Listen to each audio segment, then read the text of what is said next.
A darkly tantalizing tale is the Bartimaeus Trilogy, Book 1, The Amulet of Samarkand, by Jonathan Stroud. Nathaniel is 11 years old and a magician's apprentice, learning the traditional arts of magic.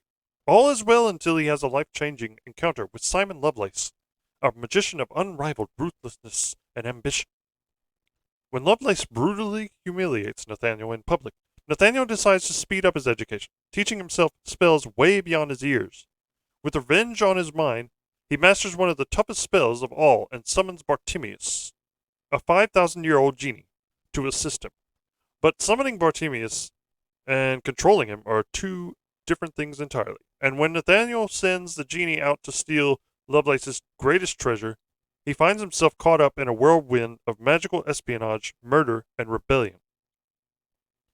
The witty, shape-shifting Bartimaeus, a diabolical Aladdin with a sharp tongue, ancient memory, and withering contempt for magicians. How can books 2 and 3 possibly top the adventures here? Well, you'd need to steal a scrying glass or a crystal to find out. That's a review from the New York Times book review.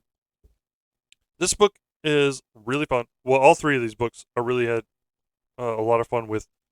This character, Bartimaeus, is one of the most interesting characters I've ever read. He's very sarcastic. He's very, like the book says, contemptuous of magicians. He's a genie that will just say whatever's on his mind when it, when it comes to him, and just do what he wants. Even when he gets summoned by a magician, he may learn the magician's name, and they won't be able to control him just as much. That's part of the lore in these books. If the genie learns the magician's name that summoned him, see, each magician takes on a new name when they start learning magic. That way, nobody can control them or get out of their spells, circumnavigate their spells. The Amulet of Samarkand is the first novel, and then there's the Golem's Eye, the second one, Ptolemy's Gate, and I actually did not know there was a prequel to this called The Ring of Solomon. It's about Bartimaeus' earlier days when he's when he's working for Ptolemy, the Egyptian pharaoh. The first book, published 2003, introduces Nathaniel as the gifted 12-year-old apprentice of a middle-aged, mid-level magician, Arthur Underwood. He assumes his magician name, John Mandrake, to protect him from rivals who would wish to harm him. Unknown to his tutor, he begins the study of advanced magic in order to summon the genie, Bartimaeus, and enslave him.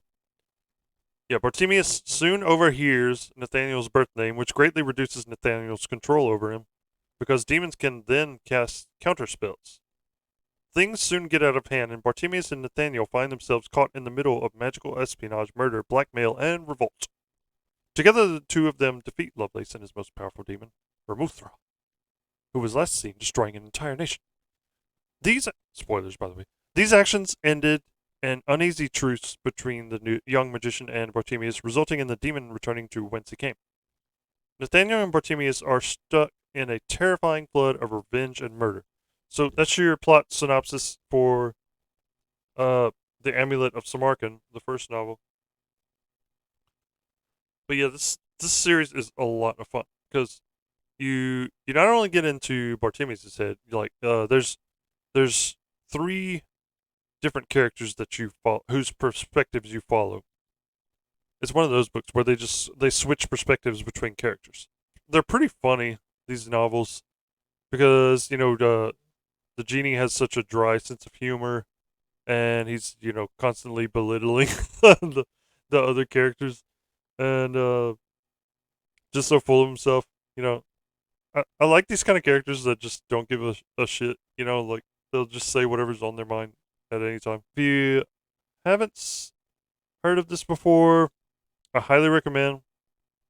It's an alternative history of the peak of London's domination as a magical oligarchy. That's how it's described. So there's 4 books total. One of them's the prequel. That's the Ring of Solomon. There was going to be an adaptation by Miramax until the Weinstein Company became a thing. The rights are owned by Start Media, so who knows if we'll get an adaptation anytime soon. That they haven't adapted this before is kind of a crime to me. That's what I have to say about this one, and thanks for watching, and I'll see you in the next one.